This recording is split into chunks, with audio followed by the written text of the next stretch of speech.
This news is sponsored by St. Joseph Senior Secondary School, Panapur, Kadiyat, Bangra, Muzaffarpur.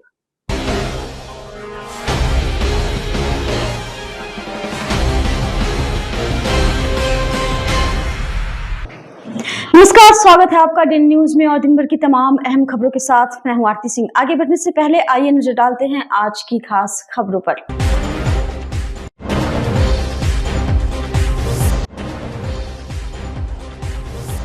Sahibganj में हुए शिक्षक हत्याकांड का पुलिस ने किया खुलासा। अवैध संबंध में हुई थी शिक्षक की हत्या, एक महिला समेत 3 गिरफ्तार।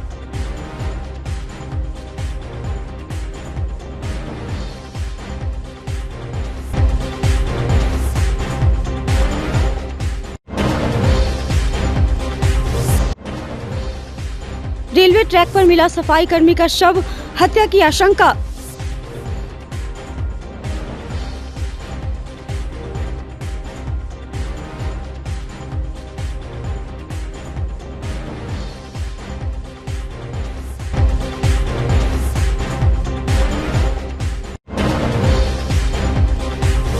और 2 आभूषण दुकान में भीषण चोरी, 15 लाख की संपत्ति पर चोरों ने किया हाथ साफ।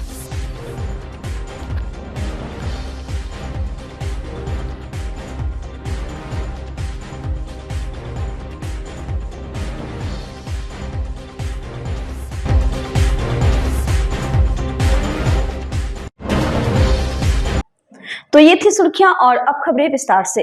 मुजफ्फरपुर के मिठनपुरा थाना क्षेत्र अंतर्गत रेल लाइन के पास रविवार देर रात नगर निगम में कार्यरत सफाई कर्मी का शव संदिग्ध हालत में मिला।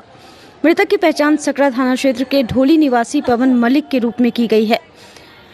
वह वर्तमान में काजी मोहम्मदपुर थाना क्षेत्र में अपनी बहन के घर पर रहता था। परिजन मौके पर पहुंचकर हंगामा करने लगे। परिजनों के अनुसार पवन को शनिवार की देर शाम उसका एक दोस्त ऑटो लेकर घर से बुलाने आया था। पवन उसके साथ चला गया लेकिन वापस नहीं लौटा। रविवार को पूरे दिन परिजनों ने खोजबीन की लेकिन कोई सुराग नहीं मिला। रात में स्थानीय लोगों ने पुलिस को सूचना दी कि एक युवक का शव रेल लाइन के पास पड़ा मिला है। उसकी जेब से उसका फ़ोन मिला, जिससे फ़ोन करने पर परिजनों ने उसकी पहचान की। परिजनों ने आशंका जताई है कि पवन की हत्या की गई है और इसमें उसके दोस्त और उसके परिवार का हाथ है। वहीं मिठनपुरा थाना की पुलिस ने शव को कब्जे में लेकर पोस्टमार्टम के लिए SKMCH भेज दिया है। थानेदार जन्मेजय राय ने बताया कि सूचना मिली थी कि ट्रेन की चपेट में आने से एक व्यक्ति की मौत हुई है। पोस्टमार्टम रिपोर्ट आने के बाद ही मौत के कारणों का सही पता लग सकेगा। UD केस दर्ज किया गया है। यहाँ से ले गया उसका, समझे, 7 बजे 7 बजे ले गया उसको, कहा नहाने लिए, पर वो लड़का नहीं नहा रहा था, तो बरसती उसको नहवाया, कहा गमकौआ साबुन से नहा ले, आज से ठंडा तेल लगा ले, आज हाफ पैंट पहन ले, आ गंजी पहला, चल इतना बोल के गया, कुछ नहीं को बोला रहा। राहुल नाम है उसका। कब निकला, घर से निकला रही है? शनिचर को। अब बॉडी कब मिला है? बॉडी आज मिला है सवेरे, मतलब 3 दिन बाद। हाँ 3 दिन। कहाँ था बॉडी? मेडिकल में था। मेडिकल में था। कौन मारा है, मतलब क्या लगता है? राहुल है, मतलब मारा है मणिपुर के है। अच्छा, क्या लगता है, मार दिया? मतलब कि मार दिया, सब मार बोला। क्या हुआ? यहाँ से मार ले गया, मार के बिक दिया पटरी पर। पकड़े गए तो कहा कि कपार फूटल है। हमसे बोली कि कपार फूटल है तो तू ला के हमारा घरे पहुँचा देते जैसे कपार फूटल लगा। अच्छा। तो कहे कि ना हम कल्याणी पे उतार दिलिए, कहले कि हम घरे चल जाए। आ घरे न गए, आज जाके लाश मिल रही है मेडिकल में। हम तो थाना पे खबर करे गए, थाना पे मिठनपुरा थाना पे गए तो थाना वाला बोले कि शनिचर के 1 बजे रात में लाश कटा हुआ मिला, पूरा निशा में मार के फेंक के सुता दिया हुआ। क्या लगता है आप लोग को? राहुल मर्डर किया। राहुल मार ले। कौन राहुल है? मणिपुर वाला। अच्छा, वही किया है? हाँ, जात महुआ दोनों काम करता है साथ में। अच्छा, दोनों साथ में काम करते हैं? हाँ, दोनों पकड़ के ले गया, कहाँ गया नहीं गया वही पकड़ेगा तभी ना बताएगा। क्या बच्चा आपका है? 4 गो, 3 लड़की 1 लड़का। अच्छा, वही कमाते थे ना, मतलब हाँ वही कमा के खिलाते थे सब बाल बच्चा के।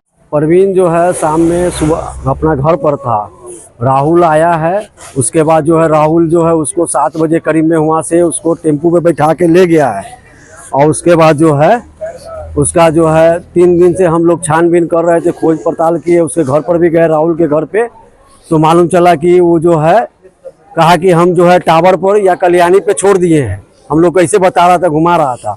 उसके बाद कहा कि उसका माथा फूटा हुआ था, हम छोड़ दिए वहाँ पे। उसके बाद हम लोग जो है सोचे कि कहूँ हो सकता है सदर में एडमिट होगा, तो सदर में भी खोजने गए हम लोग। उसके बाद जो है सदर में नहीं मिला, तो फिर मेडिकल हम सुबह में गए हैं। तो मेडिकल में सुबह में हम गए हैं, तो इमरजेंसी वार्ड में प्लस जो है हम लोग गए हैं जहाँ पे पोस्टमार्टम होता है, उस जगह पर गए। तो मेरा वहाँ पर आदमी था, उससे छानबीन किए तो मालूम चला कि ये वो अज्ञात लाश आया है, जो आप लोग पहचान कर लीजिए। तो हम लोग गए देखने के लिए, तो पहचान किए तो वही परवीन कुमार था, परवीन मल्लिक। कब निकले थे घर से ये शनिवार को शाम 7 बजे। कौन लेके थे साथ में? राहुल मल्लिक। वो लेके थे ना? हाँ। बॉडी कब मिला? बॉडी मिला है आज 3 दिन बाद। हाँ, 3 दिन बाद। क्या लगता है? कौन? क्या लगता है मतलब इसके बाद, मतलब क्या हुआ है, मतलब मार दिया है, मर गया, क्या हुआ है? ये तो लग रहा है कि मर्डर है। मर्डर है। थाना वाला पे आवेदन दिए? थाना पर अभी आवेदन जो है अभी एप्लीकेशन लिख रहे हैं। यहाँ बॉडी जो है दाह संस्कार करने के बाद जाके जो है हम बॉडी को एप्लीकेशन देंगे थाना में। कितने बच्चे परिवार में? 4 बच्चा है, 3 लड़की 1 लड़का। मुजफ्फरपुर के साहिबगंज थाना क्षेत्र के चिकना चौड़ में बीते 4 जुलाई को एक शव मिला था। शव की पहचान दरिया छपरा निवासी व मनाइल मिडिल स्कूल के पोस्टेड शिक्षक गुड्डू लाल ठाकुर, जो बीएलओ थे, एसएसपी के निर्देश पर सरैया एसडीपीओ के नेतृत्व में गठित पुलिस टीम ने त्वरित कार्रवाई करते हुए हत्या का सफल उद्भेदन 4 दिनों में कर लिया है। पुलिस जांच में प्रेम प्रसंग को हत्या का कारण बताया गया है। मृतक की पत्नी द्वारा दिए गए आवेदन के आधार पर मामला दर्ज हुआ और 3 लोगों रजवाड़ा निवासी कमलेश कुमार, सोनू कुमार और दरिया छपरा के ममता देवी को गिरफ्तार किया गया। इनके पास से 1 मोटरसाइकिल और 2 मोबाइल भी बरामद हुए हैं। दिनांक 4/7/2025 को तड़के सुबह साहबगंज थाना क्षेत्र में चिकना चवर में एक शव बरामद हुआ था। बाद में ये पता चला कि ये सब मध्य विद्यालय मनाइन के एक शिक्षक हैं, गुड्डू लाल ठाकुर, उन्हीं का शव था और उनकी हत्या की गई थी। इस संबंध में प्राथमिकी दर्ज की गई थी साहबगंज थाना 355/25। प्राथमिकी दर्ज होने के बाद अज्ञात अपराध कर्मियों को चिन्हित करने के लिए और कांड का उद्भेदन करने के लिए वरीय पुलिस अधीक्षक मुजफ्फरपुर के निर्देशन में एक टीम अनुमंडल पुलिस पदाधिकारी सरैया के नेतृत्व में गठित की गई थी, जिसमें थानाध्यक्ष साहबगंज भी उस टीम में शामिल थे।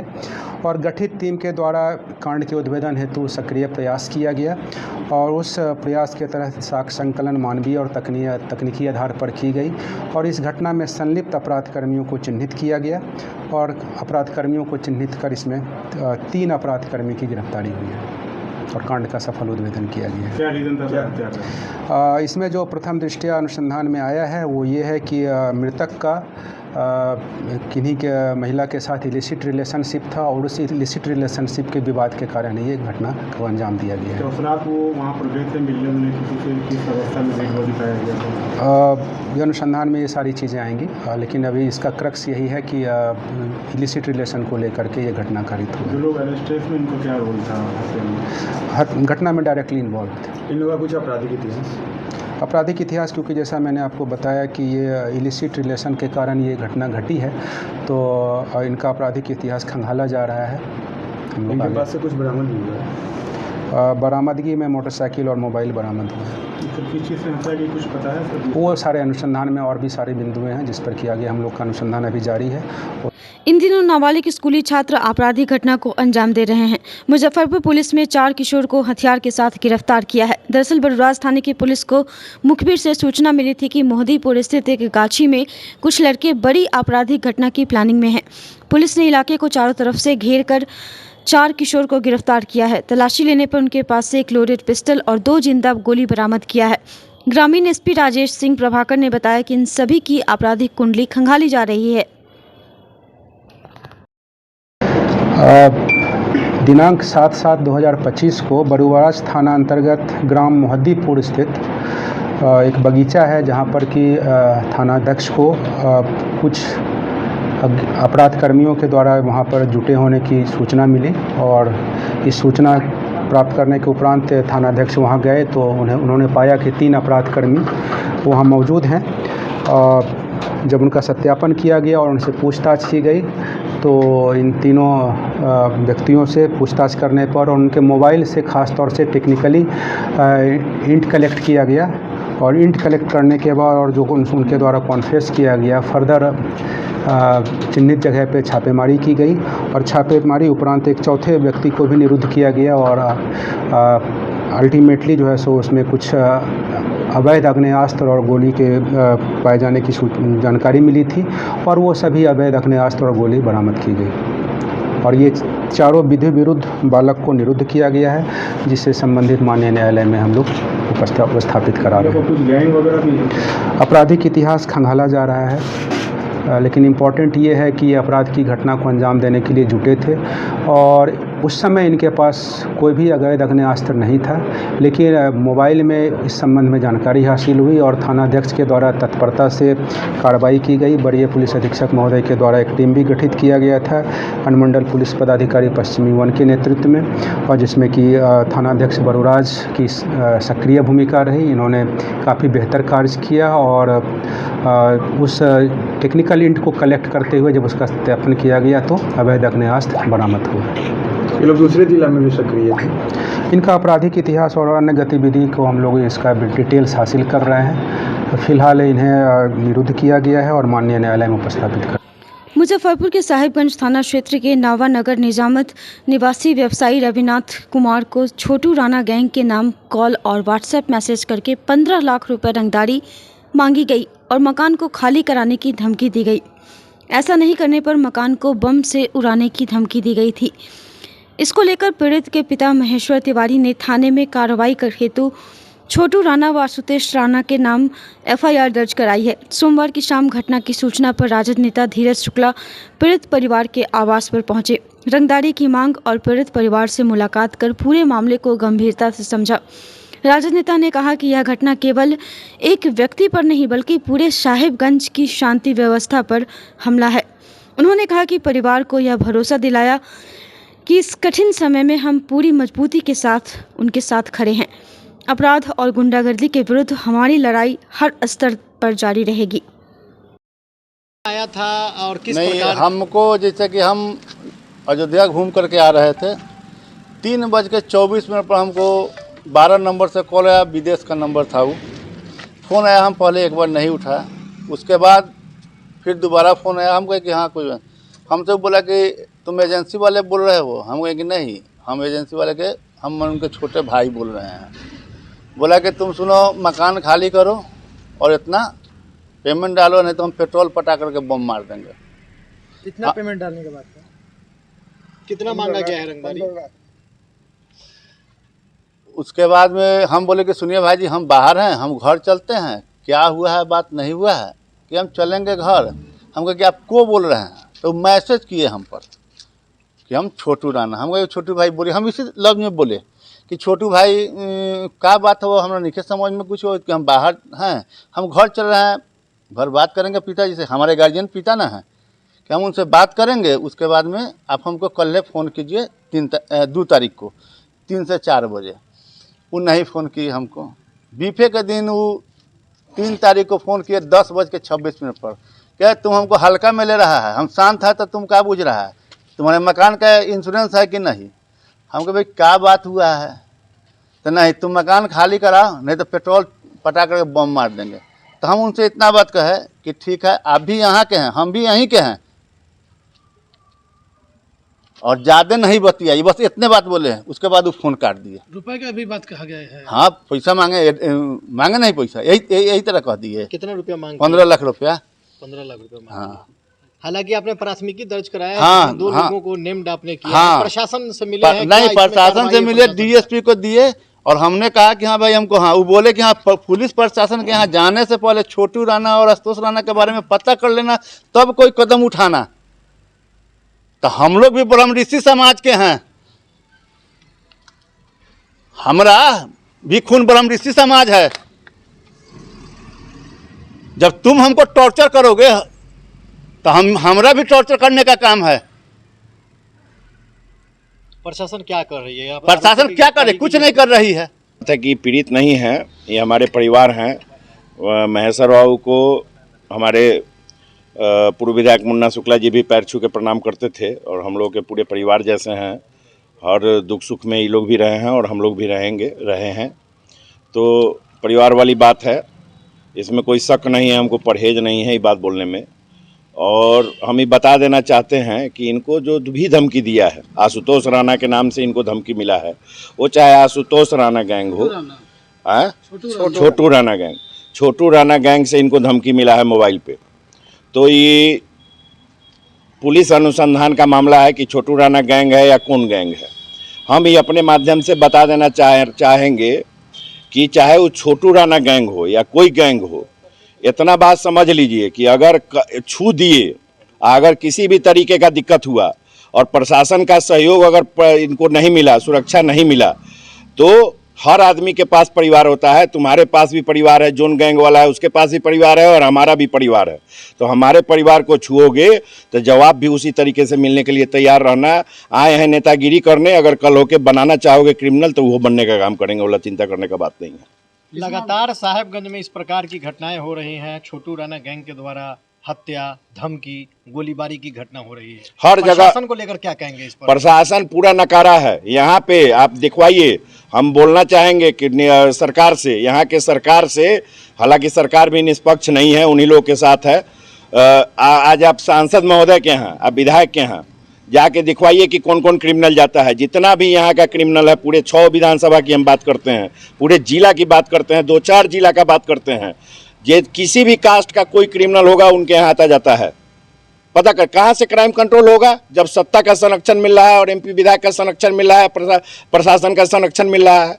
आज 3 दिन हो गया, ये लोग प्रशासन हत्या का इंतजार कर रहा है कि यहाँ हत्या हो जाएगा तब सुरक्षा देंगे। एक गाड़ी न पुलिस की आई है पूछने न कुछ। डीएसपी साहब से बात हुई है, वो बोले हैं कि हम प्रशासन को बोले हैं कि सुरक्षा का दायरा बढ़ाएगा, जो हम कर सकते हैं किए हैं। आप एसएसपी साहब से बात कीजिए, एसएसपी साहब के यहाँ भी हम एप्लीकेशन डलवा रहे हैं, लेकिन प्रशासन सिर्फ, ये हो सकता है किसी राजनीतिक मकसद से भी फ़ोन आया हो सकता है लालच के मकसद से किसी गैंग ने फ़ोन किया हो, किसी भी तरीके से हो, जवाब कठोर मिलेगा, जवाब दीजिएगा। अगर गलत कीजिएगा तो गलत से जवाब मिलेगा, हाथ जोड़ के काम नहीं होगा।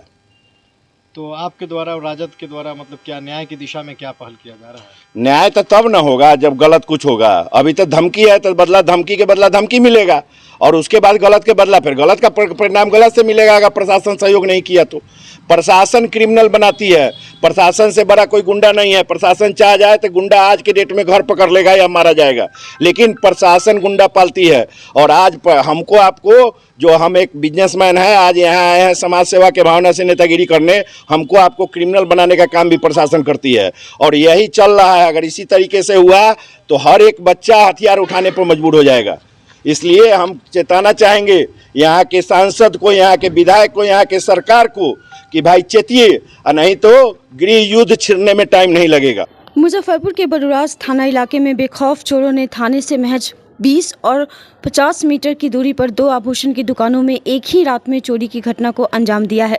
थाने से महज 20 मीटर की दूरी पर जगदम्बा ज्वेलर्स में शटर को तोड़कर चोरों ने सोने चांदी के आभूषण रखे तिजोरी को तोड़ने का प्रयास किया। हालांकि तिजोरी बंद होने की वजह से पता नहीं लग सका है कि तिजोरी के अंदर का आभूषण चोरी हुआ है या नहीं।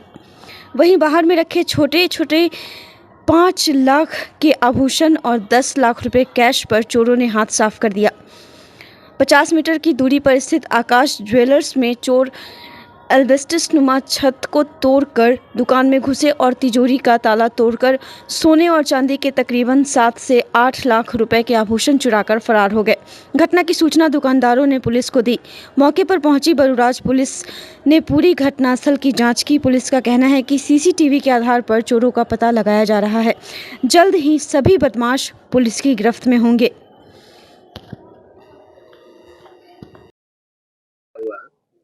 दुकान के तिजोरी तोड़ के सामान सब ले गया। कैसे हुआ है ये घटना? ऊपर से करकट तोड़ कर वहाँ से और लॉकर तोड़ के ले गया। लगभग कितने के सामान है? वही 7 लाख के करीब। क्या क्या था? सोने के सामान 50 ग्राम था, चांदी था 3 केजी और 10 ग्राम 20 ग्राम कील था सोने का। टोटल ये सामान कितने का हुआ? 7 लाख के करीब। 7 लाख का। थाने में इसकी सूचना दी है? थाने को सूचना दिए, बोले कि आ रहे हैं। अभी तक आए नहीं है क्या? आए हुए थे, स्टाफ आए हुए थे, बड़ा बाबू नहीं आए थे। अच्छा, अभी आप क्या कर रहे हैं? आवेदन वगैरह थाने में दिए? थाने में आवेदन नहीं कर देंगे, अभी दिए नहीं, देंगे थाने में आवेदन लेके। आगे क्या कुछ करेंगे या आपके बगल में भी कोई घटना होती है? जी वैसा जैसा मेरा लॉकर पूरा था वैसा उनका भी पूरा हुआ है। जी किसी पे शक होगा? जी कहाँ पर है ये दुकान? सदैव चौक है, चूड़ाखुर कितने दूर? थाना से 100 मीटर करीब में। जी क्या घटना घटी है और कहाँ पे? घटना के बारे में सूचना मिला हम लोगों को सुबह में। ये हमारे थाने के बगल में एक गयालाल शाह जी का ज्वेलर्स का दुकान है, उसमें चोरी हो गई। ठीक है, उसमें हमारे पदाधिकारी आए, हम खुद आए। जब आके वस्तुस्थिति देखे तो शटर जो है थोड़ा सा उठा हुआ था। तो प्रथम दृष्टया यही दिख रहा है कि जो सबसे ज्यादा इनका जो वो था कि जो तिजोरी होता है, तिजोरी गोदरेज ना, बढ़िया कंपनी का ये लगाए हुए हैं। तिजोरी कोशिश किया है तोड़ने का, लेकिन जो है तिजोरी टूट नहीं पाया है। बाकी हुई है या नहीं हुई है? अब ये तो हम लोग आकलन करेंगे जब इनका तिजोरी खुलेगा तब। बाकी जो डैशबोर्ड में जो सामान होता है उस सामान चीजें बिखरी हुई हैं, लेकिन जो 3 डैशबोर्ड है उसी तरह समान रूप से पड़ी हुई है। इसमें से कोई भी सोना चांदी का जो चीजें दिख रही है, पान है और प्लेट टाइप का चीज है, वो चीज उसमें से गायब नहीं है। बाकी हम आकलन तभी लगा पाएंगे जब उसका जो बॉक्स है, इनका जो तिजोरी इन्होंने लगाया हुआ था, उसके बाद ही हम कुछ बता पाएंगे। क्या घटना घटी है किस तरह से? रात में चोरी हुई है कि नहीं, कै बजे हुई इसका तो पता नहीं है कि नहीं। और जो काउंटर में जितना ही सामान था चांदी का, समझे कि नहीं, वो ले गए। और काउंटर बॉक्स में सोना और चांदी का रखा हुआ रहता है छोटा मोटा, वो सब चोरी हो गया, समझे कि नहीं।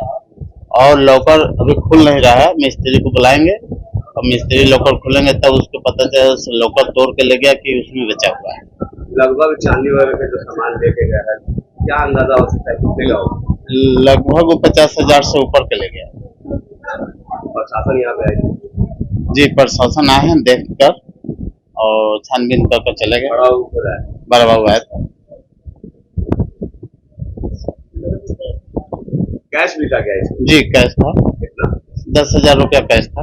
10,000 जी। लॉकर नहीं खुल पाया? अभी लॉकर नहीं खुल पाया। और लॉकर आपको कैसे पता चला कि दुकान का शटर खुला हुआ है, ताला खुला हुआ है? सुबह लोग घर पहुंचे तो कहे से देखिए आपका दुकान खुला हुआ है। हम आए वहाँ से तो आधा शटर खुला हुआ है और देखे तो तिजोरी के चारों लॉकर तोड़ा पड़ा हुआ है कि नहीं। कम से कम 50 पर है ये दुकान?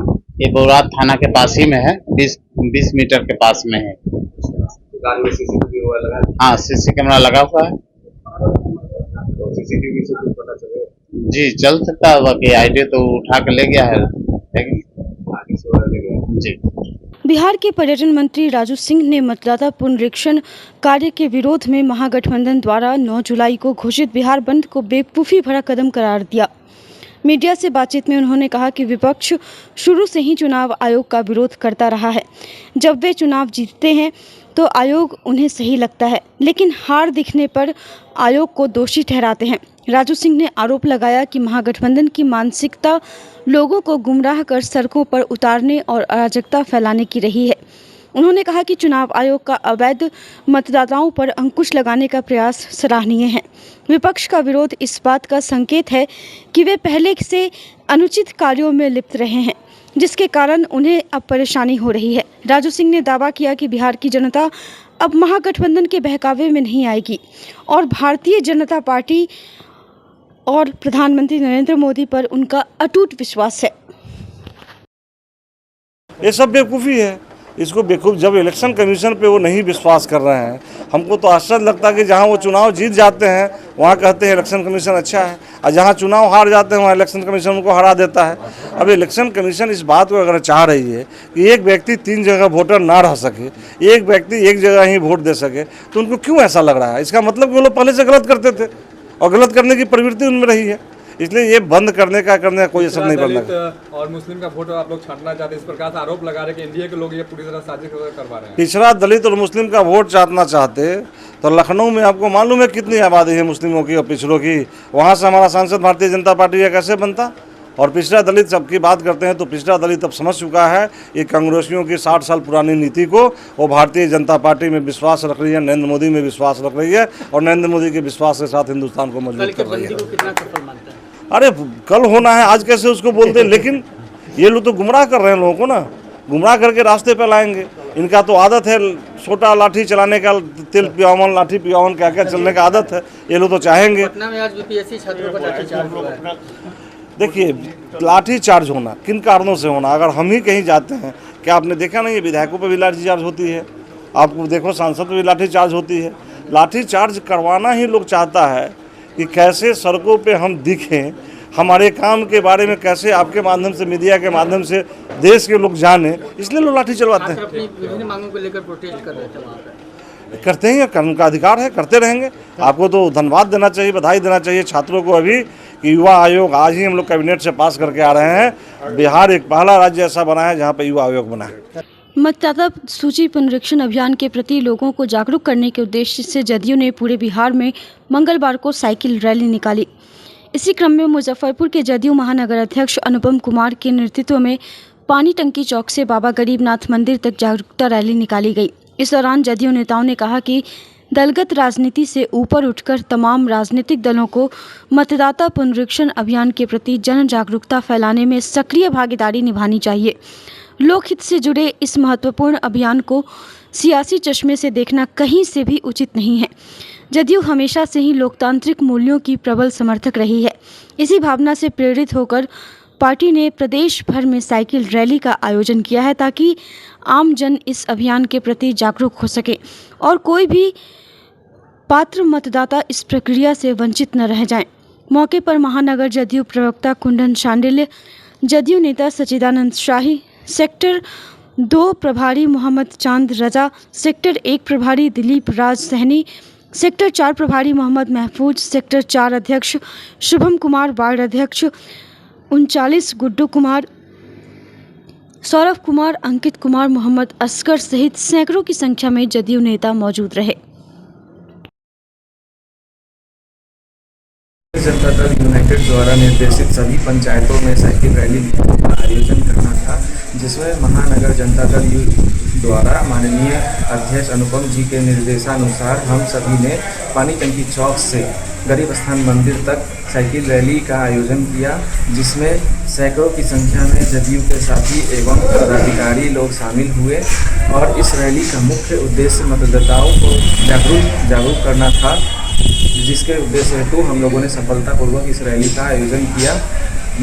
मंगलवार को अखंड भारत पुरोहित महासभा की ओर से गरीब स्थान मंदिर स्थित सभागार में सनातन संवाद का आयोजन किया गया। इस दौरान मुख्य अतिथि के तौर पर शामिल पर्यटन मंत्री राजू कुमार सिंह राजू को महासभा के मुख्य संरक्षक बाबा गरीबनाथ मंदिर के प्रधान पुजारी विनय पाठक के द्वारा रामायण, अंगवस्त्र, सम्मान पत्र देकर सम्मानित किया गया। कार्यक्रम को संबोधित करते हुए पर्यटन मंत्री ने कहा कि संस्कृत के विकास के बिना सनातन का विकास नहीं हो सकता। हर प्रखंड में संस्कृत स्कूल खुले और बिहार में केंद्रीय संस्कृत विश्वविद्यालय की शाखा मुजफ्फरपुर में हो, इसके लिए पहल करेंगे। इस दौरान महासभा के द्वारा पर्यटन मंत्री को एक मांग पत्र भी सौंपा गया। मौके पर महासभा के स्थापक पंडित हरिशंकर पाठक, आचार्य संजय तिवारी, आचार्य विनोदानंद झा, आचार्य अभिनव पाठक सहित महासभा से जुड़े अन्य सदस्य मौजूद रहे। ये आज मेरे लिए भी सौभाग्य की बात है कि यहाँ के जितने भी पुरोहितों के द्वारा मुझे आमंत्रित किया गया और मैंने समय दे करके आया। सावनी मेला शुरू होने वाला भी है, लेकिन उससे भी ज़्यादा आनंद की अनुभूति तब हो रही है जब मुझे वैसे कार्यों के लिए यहाँ प्रेरित किया जा रहा है जो कार्य वास्तव में हिंदुस्तान में सनातनियों को बचाने का कार्य, कैसे सनातन बचे रहे यहाँ पे, कैसे सनातन के बारे में हमारे आने वाली पीढ़ी, हमारे आने वाले बच्चे इसको जानते रहें। इसके लिए बहुत ही ज़रूरी है जो उन्होंने बताया कि यहाँ पे संस्कृत भाषा जो मृत प्राय होती जा रही है, उस भाषा का जीवंत होना बहुत ही ज़रूरी है। इसलिए मैं उस पर इन लोगों ने एक मांग रखी है, उस मांग को मैंने देखा है और अपने स्तर से उस मांग को लेकर के मेरी प्रयास रहेगी कि मैं बिहार सरकार के साथ साथ, बिहार सरकार में तो मैं मंत्री हूँ इसलिए यहाँ पे कराने की कोशिश करूँगा, लेकिन उसके साथ साथ मैं भारत के यशस्वी प्रधानमंत्री के साथ मिलकर के उन सारी बातों को बाबा गरीबनाथ में उस शक्ति दे जो मैं प्रधानमंत्री के पास बाबा गरीबनाथ के संदेश को पहुंचा सकूं। बोलिए बाबा गरीबनाथ की जय। मेला शुरू होने के है, लाखों कांवड़िया बाबा गरीबनाथ मंदिर में जलाभिषेक करते हैं। अर्घा का मुद्दा थोड़ा सा काफ़ी ज़्यादा अभी देखिए, इसके लिए तो जो यहाँ पे स्थानीय कमेटी है वही जो निर्णय लेगी, वही अच्छा से समझते हैं कि किस तरह से अर्घा हो, डायरेक्ट जल चढ़े, किस तरह से कांवड़िया की भीड़ होती है, वो तो निर्णय वही लेंगे, स्थानीय कमेटी ही निर्णय लेगी। पिछले साल 14 दिन लगभग धरना प्रदर्शन किया गया था अपनी मांगों को लेकर। देखिए, मांग को धरना प्रदर्शन लेकर के क्या, धरना प्रदर्शन अगर गलत काम के लिए किया जाए तो थोड़ी मांग लिया जाएगा, लेकिन अगर जो यहाँ की कमेटी निर्णय लेती है, यहाँ का स्थानीय प्रशासन बैठ करके निर्णय लेता है। और मैं अपने तरफ से आपको बताना चाहता हूँ कि बाबा की कृपा हुई, मैं पर्यटन मंत्री बना तो अभी तक यहाँ पे नहीं हो रहा था। मैं अपने सरकार की तरफ से टेंडर पड़ा है 5 करोड़ का, हम लोग उसको 2-2.5 करोड़ सोचे हुए थे, लेकिन 5 करोड़ का टेंडर पड़ा है। पूरे पहलेजा घाट से लेके और यहाँ तक बाबा गरीब स्थान तक 5 जगहों पे टेंट सिटी बना रहा हूँ, लोगों के रहने की व्यवस्था दे रहा हूँ, शौचालय बनवा रहा हूँ और लोगों का किस तरह से अच्छे व्यवस्थित होकर के लोग यहाँ आ जाए, वो सारी व्यवस्था हम लोग कर रहे हैं। आज ही टेंडर खुला है। आगे भक्त उम्मीद रखेंगे कि बाबा गरीबनाथ का जलाभिषेक गर्भगृह में होगा? निश्चित रूप से होना चाहिए, संख्या बल को देखते हुए। अब ऐसा तो नहीं है कि हाँ हम VIP आ गए, हम जलाभिषेक कर दिए और हमारे लोग बैठ करके बाहर में लाइन में लगे रहे। वो तो जो कमेटी और स्थानीय प्रशासन जो निर्णय लगी वही सही होगा। काफ़ी सालों से तोरण द्वार की मांग हो रही है, बाबा गरीबनाथ काफ़ी ज़्यादा प्रसिद्ध है, तोरण द्वार अगर हो जाए तो और भी ज़्यादा प्रसिद्ध है। मैं तो आपको ये बताऊंगा, बाबा की कृपा है जो मैं पर्यटन मंत्री बना हूँ। मैं सोच रहा हूँ कि मैं क्या कर सकूँ। जगह की कमी है, अगर जगह की यहाँ पे कमी नहीं हो, अभी मैं गुरु जी से मिलूंगा, बात करूंगा, पुरोहित जी अगर बताएंगे कहीं और भी जगह हो तो मेरे को 10-20 करोड़ 25 करोड़ यहाँ खर्च करने में इतनी भी देर नहीं लगेगी। मैं जब चाहूँ तब यहाँ खर्च कर सकता हूँ। ऐसे भी बैठ कर के सावन मेला भी चलेगा, पूरे सावन भर यहाँ पे जल लोग चढ़ाएंगे, लेकिन मैं बैठ कर के बात करूँगा कि और क्या क्या हो सकते हैं। तुरंत द्वारा तो एक छोटी चीज़ है, आज लिख करके देंगे, मैं समझता हूँ कि महीनों के अंदर में वो काम होना शुरू हो जाएगा। बड़ी मांग भले पहले रही हो, लेकिन जब बाबा का शिष्य, बाबा का इसी जिले का रहने वाला व्यक्ति पर्यटन मंत्री बना है तो तुरंत द्वारा कोई बड़ी चीज़ नहीं है। मुजफ्फरपुर ऑटो रिक्शा एवं ई रिक्शा कर्मचारी संघ के प्रधान कार्यालय में मंगलवार को centre of Indian trade unions से संबद्ध जिला यूनियन सदस्यों की एक महत्वपूर्ण बैठक आयोजित की गई। बैठक की अध्यक्षता संघ के अध्यक्ष AR अनु और महासचिव मोहम्मद इलियास इलू ने संयुक्त रूप से की, जिसमें C2 के जिला प्रभारी कॉमरेड सुदेश्वर सहनी विशेष रूप से उपस्थित रहे। बैठक का मुख्य उद्देश्य 9 जुलाई को प्रस्तावित देशव्यापी हड़ताल की तैयारियों पर चर्चा करना था। इस हड़ताल को सफल बनाने के लिए शहर से लेकर गांव तक व्यापक जन समर्थन जुटाने का निर्णय लिया गया। मौके पर अध्यक्ष AR अनु ने कहा कि हड़ताल का लक्ष्य केंद्र सरकार द्वारा प्रस्तावित 4 लेबर कोड कानूनों का विरोध करना है। साथ ही बिहार विधानसभा चुनाव में मतदाताओं के अधिकारों को कमजोर करने की कथित कोशिशों को विफल करना भी है। बैठक में मुकुंद कुमार, मोहम्मद सलीम, मोहम्मद हारून, कामिनी कुमारी, नमिता सिंह सहित अन्य सदस्यों ने हड़ताल को सफल बनाने के लिए पूर्ण सहयोग का आश्वासन दिया। आवश्यक सेवाओं को हड़ताल से मुक्त रखने का भी निर्णय लिया गया। आज हम लोग ऑटो रिक्शा कार्यालय में बैठक किए हैं। बैठक के माध्यम से जो सरकार की नीति है, सरकार का जो नया कानून आया है, जो मजदूरों के लिए, चालकों के हित में नहीं है, जो सरकार कानून बना रही है जिससे गरीबों को और भूखमरी के कगार पर लाना चाह रही है, उसी के विरोध में कल 9 जुलाई को हम लोग हड़ताल कर रहे हैं। साथ ही अभी नया जो एक मुद्दा आ गया है चुनाव का, उसका भी हम लोग सरकार की जो नीति है, जिस तरह से जिन चीज़ों की मांग सरकार कर रही है चुनाव के नाम पर कि आप उसके वोटर होंगे, जो पॉसिबल नहीं है, इसलिए हम लोग कल के विरोध में शामिल हैं और पूर्ण समर्थन देते हुए सरकार को ये बताना चाहते हैं कि इस तरह का कोई काला कानून लाने से पहले लोगों से विचार करें और इस कानून को रद्द करें। जैसा कि पिछले महीने ही हम लोगों ने बैठक करके निर्णय लिया था कि 9 जुलाई को जो है राष्ट्रव्यापी हड़ताल होगा।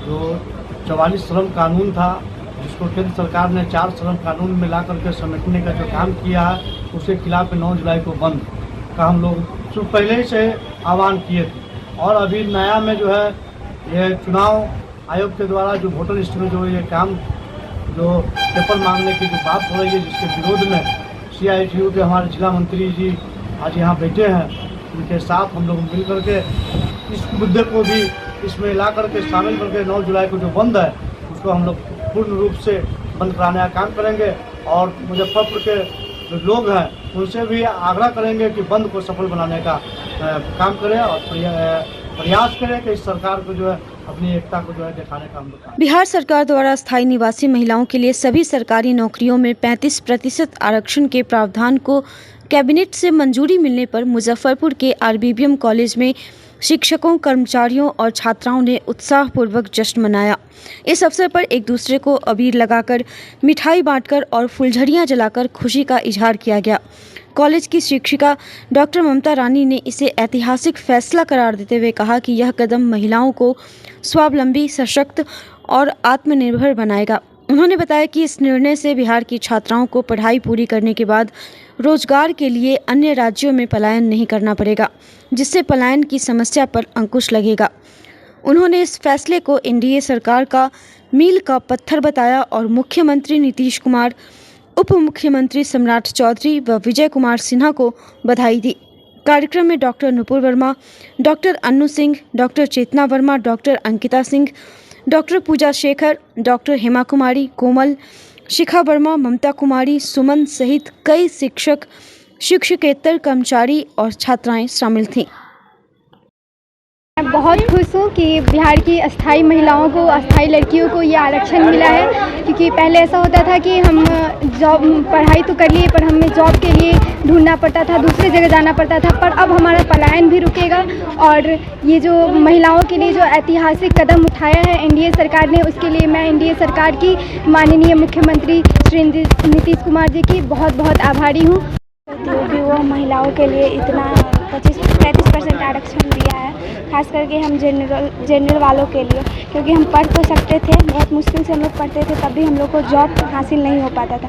अब बिहार सरकार जो 35% आरक्षण दिया है, तो इससे हमको बहुत खुशी होगी, अब हम लोग को भी जॉब मिलेगा। बिहार सरकार ने जो आरक्षण दिया है महिलाओं को, उसके लिए धन्यवाद करना चाहती हूँ।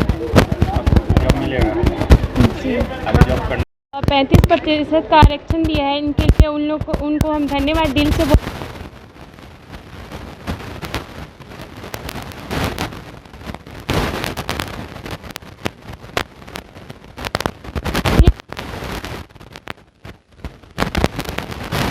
रहेगा। अभी तो लागू हो गया है, लेकिन उसको फिर जब पूरा लागू कर दिया जाएगा तो हम लोग के लिए बहुत खुशी की बात होगी। जॉब मिलने का उम्मीद है जी, पढ़ाई कर रहे हैं तो चाहते हैं कि हाँ जॉब लेके रहे।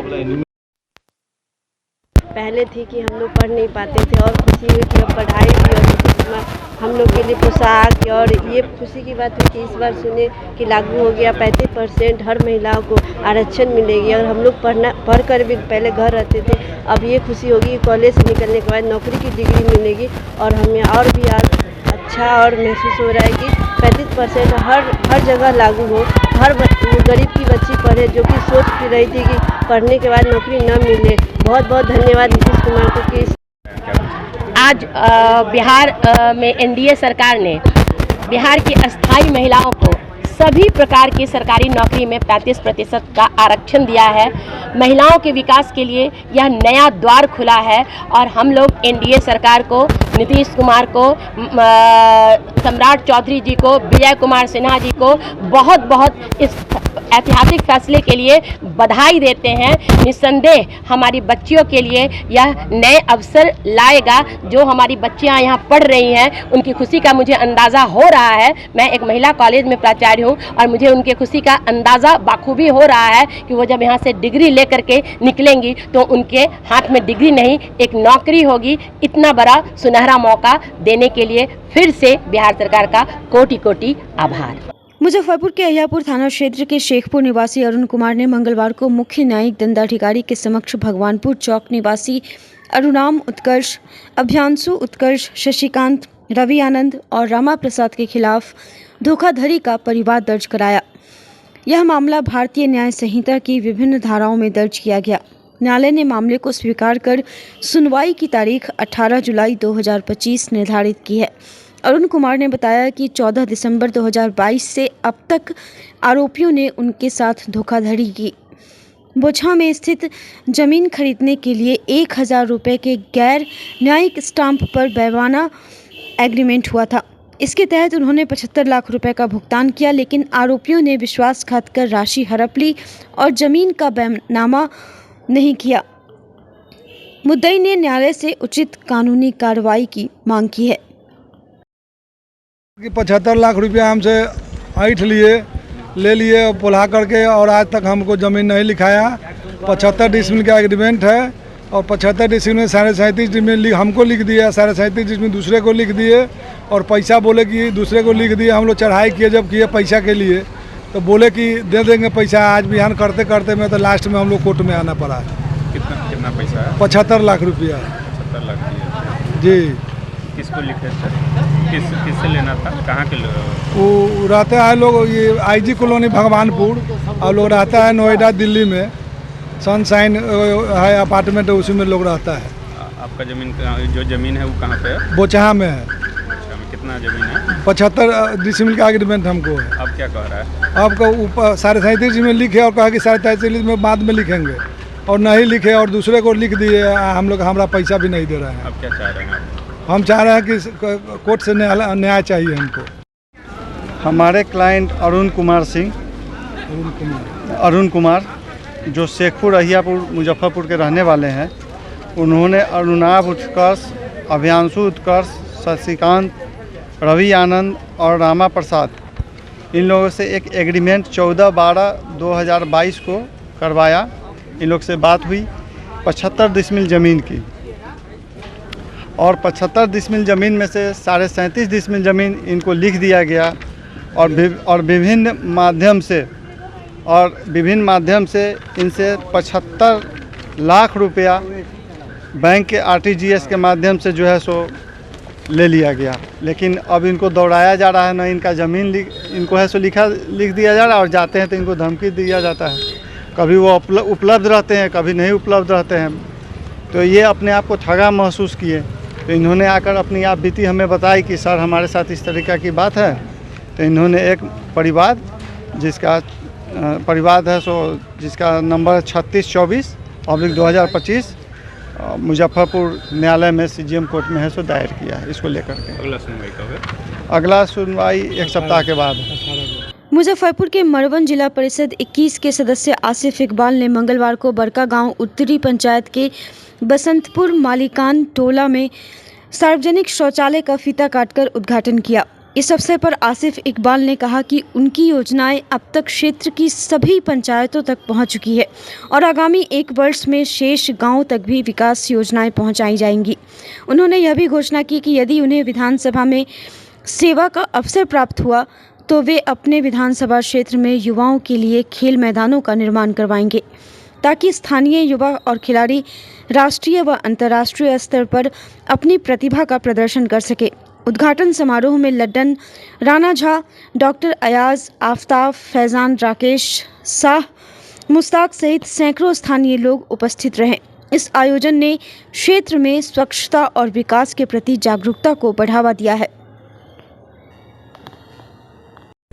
आज बड़का गांव उत्तरी पंचायत के बसंतपुर मलिकान टोला में सार्वजनिक शौचालय का निर्माण हुआ है। जो यहाँ के लोगों की मांग थी कि जल्द से जल्द सार्वजनिक शौचालय बनवा दिया जाए, क्योंकि यहाँ पे लोगों को काफ़ी परेशानी का सामना करना पड़ रहा था, जिस कारण इसका उद्घाटन कराया गया है और यहाँ के लोगों में काफ़ी खुशी है। और मैं आगे भी हर पंचायत में अपनी योजना को पहुँचा चुके हैं और गांव-गांव भी लगभग पहुँच चुका है मेरा योजना।